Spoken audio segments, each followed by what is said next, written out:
They do have a timeout. Decide not to use it. Curry, way downtown. Bang! Bang! Oh, what a shot from Curry! With 0.6 of a second remaining. What's up, guys, and welcome to Hustle Hoops, home of the Hustle Hoops podcast. If you're new, subscribe. If you're not new, welcome back. So as y'all can tell, the Warriors just won the NBA Finals. Congratulations and shout out to the Golden State Warriors. They won the NBA Finals, so they've been back. This is their, sixth championship appearance in the last 8 years, their fourth championship ring in the last 8 years. They've cemented themselves as an absolute dynasty if they hadn't done that already. Shout out to these four men you see on the screen right here. This is an absolute amazing core. All four of these guys are going to make the Hall of Fame, an absolute stud of a core. One of the greatest the four-man team up. I don't even know how to describe it. One of the greatest cores that the NBA Finals has ever seen. I know they keep saying on the broadcast that Draymond, Steph, and Clay is one of the greatest trios in NBA Finals history. So shout out to everybody on this screen. Man, the Warriors won. The Warriors won. This is big because we all know the road back here, how long it took them to get back here. 2 years off, the injuries, the ups and the downs that they had to deal with. Iggy was off the team for a minute. Draymond Green looked terrible while Steph and Clay were out. Obviously, Clay had the 2 leg injuries and Steph broke his hand and they missed the playoffs last year. And it was all this craziness going on. And then they come back with the full team, and it's like, well, can they do it again? Now they don't have KD, so it might be a little bit harder. They're back to their bare bones, and we thought that they were a little too old. And then they went on the 18-2 run at the beginning of the season, and then Steph is in the MVP conversation. But then hold on, Steph has a drought. Steph starts playing bad, and then Clay comes back, so that brings some hope. And then they give us, then they lose their second spot, and then they gave us a push at the end, and then they start hooping in the playoffs, and they beat the Nuggets, then they beat the Grizzlies, then they beat the Mavericks, and now they've beaten the Celtics. The Warriors are champions once again. Steph Curry played like an absolute stud. Steph Curry played like the Steph Curry we know. But we'll talk about that some more. This was an ultimate team performance. The Warriors played like the best team in the league. The Warriors played like the most professional team. The Warriors played like the deepest team. Jordan Poole played big. Wiggins was hooping all series. He had the big game 5 to carry them over the hump while Steph was out. Well, not out, but he wasn't hooping. Steph was 0 for 9 in game 5, but we all know what Andrew Wiggins did. Clay had some big games here or there. Draymond had his ups and downs, but he played amazing tonight. He had his very low lows, and I was even on the record, well, not on YouTube, but I was talking to everybody, talking crazy about Draymond, saying he was garbage, saying that he sucks. But Draymond had a good game. Iggy obviously didn't play for real this series, but it's Iggy. He had some good leadership. They showed him some clips of him coaching up the young boys and everything like that. Looney was big, and Jordan Poole was good, and obviously the coaching was good. And you had Otto Porter was hitting threes, and you had Gary Payton too coming in, hitting some shots, playing some defense, doing all this crazy stuff. And so they had a good squad that from top to bottom, everybody that got minutes on this team was hooping. I also want to mention that Draymond hit 2 threes tonight. He had that long mid-range. If Draymond's hitting jump shots, the Warriors are never going to lose. The Warriors just pooped. I do also want to say that Klay Thompson got very lucky. This was the anti-Klay Game 6. This was the anti-Game 6 Klay. Because the Game 6 Klay we know was the Game 6 Klay of old, where he's putting up crazy numbers and doing all this stuff. But this Game 6 Klay was not good at all. This Game 6 Klay was 5 for 20 from the field. He did nothing all night.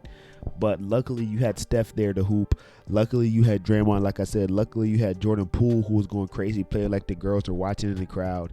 Like I said, Wiggins was doing Wiggins things. So the team picked up the slack for Clay. But also the Celtics shot themselves in the foot with 20 plus turnovers. Jason Tatum absolutely disappeared. I'll get on his head a little bit. I'm not going to spend too much time on him. But Jason Tatum did nothing. I don't know where he went. He was not an absolute superstar. He played like a bona fide scrub. Jason Tatum did not hoop. He got outplayed by his co-star Jaylen Brown. Jason Tatum, you're supposed to be the guy who's a top 10 player, but you play like a negative 10 player. Jason Tatum, you're supposed to be the next man up, but you play like the next man down. Jason Tatum, you did nothing. Stop texting Kobe Bryant and get in the gym. Stop wearing Kobe's Celtics practice jersey and get in the gym. Stop trying to be Kobe and get in the gym, bro. Stop trying to be Kobe and learn how to pass. Stop trying to be Kobe and learn how to go to the rack and make layups, sir. Stop trying to be a sharpshooter at 6'10". Go to the rack and take it like a dark skin and get a bucket, man. Stop going up avoiding contact. Go up, body through the contact and finish. Learn how to score. Stop trying to be cute on the court. Get the mentality. You trying to be Kobe, but you don't have the Kobe mentality. I don't want to spend too much time with Jason Tatum. I like Jason Tatum. He's very talented. I think he can be the next superstar. But Tatum, people are trying to compare you to Luka. You're not Luka. Luka's way better than you. You had everybody on your back for this whole playoffs, and now all of a sudden you want to play trash in the finals on the biggest stage.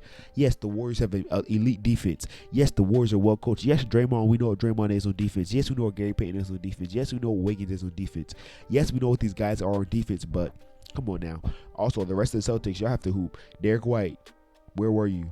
Al Horford, you played good, but it's like Grant Williams, where were you? Jaylen Brown was carrying the whole squad, but nobody else was there. I don't want to spend too much time on it. Big shout out to the Warriors. They had a scare. You know, they were down 2-1, but Clay said it felt like 2015, and Clay came out. And Clay and the rest of the team, everybody on the team had a great response, just like they did in 2015. After they went down 2-1, they came back and won 3 straight games. That's not something easy to do because the Celtics were a team that hadn't lost back-to-back games at all. And here they went losing 3 straight. And so that's very big for the Warriors. That's that championship resilience. That's that championship DNA. And now I want to talk about Steph Curry. Yes, I want to talk about that man right there with the cigar in his mouth and the hands reaching out to him. Steph Curry has a finals MVP, y'all boys. Steph Curry has a finals MVP. His legacy is now cemented. His legacy is set in stone. You see it by the title. I think Steph Curry's legacy is sealed. Steph Curry, a top 10 player of all time. I'm calling it right now. Steph Curry, the second greatest point guard of all time. Steph Curry, the second greatest player of his generation. Steph Curry's legacy is sealed. I don't want to hear anything. The FMVP was the last thing that Steph Curry needed, and now Steph Curry has it.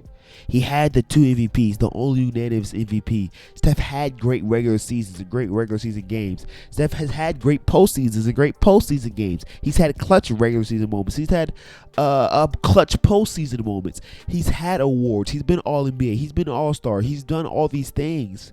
He's won even championships before and played well in championship series. He's played well in first rounds. He's played well in second rounds. He's played well in third rounds. He had the Magic Johnson Conference Finals MVP. He just needed the Finals MVP. And the first game, he's coming out going crazy. Second game, going crazy. The Celtics are running this crazy drop scheme, and Steph is cooking the drop. And it's like, okay. Then he puts up the 40 piece, and it's like, yes, Steph Curry's getting the Finals MVP. Then in Game 5, he goes 0 for 9, and I'm like, oh goodness gracious, we're not about to repeat 2015 because Wiggins looked like a bona fide superstar.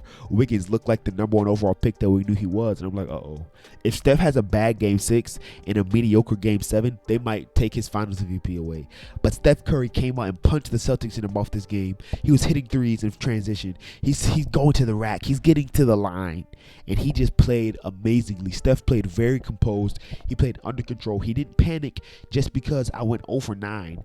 Okay, he said, okay, I'm gonna come out and play my game. I'm gonna play control. I'm gonna hit my threes. I'm gonna control the game. I'm gonna allow my gravity to do its thing.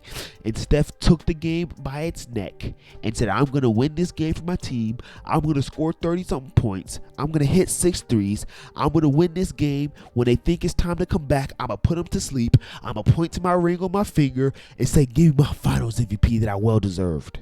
Okay, now my legacy is sealed. Now I can say that I've accomplished everything that y'all have expected me to accomplish. I'm the greatest 3-point shooter of all time. I have the 3-point record. I have any 3-point record you want to throw up and down. I have all those records. Okay, now I have a Finals MVP. What else? I put up a great Finals performance, averaging 30 points in the Finals.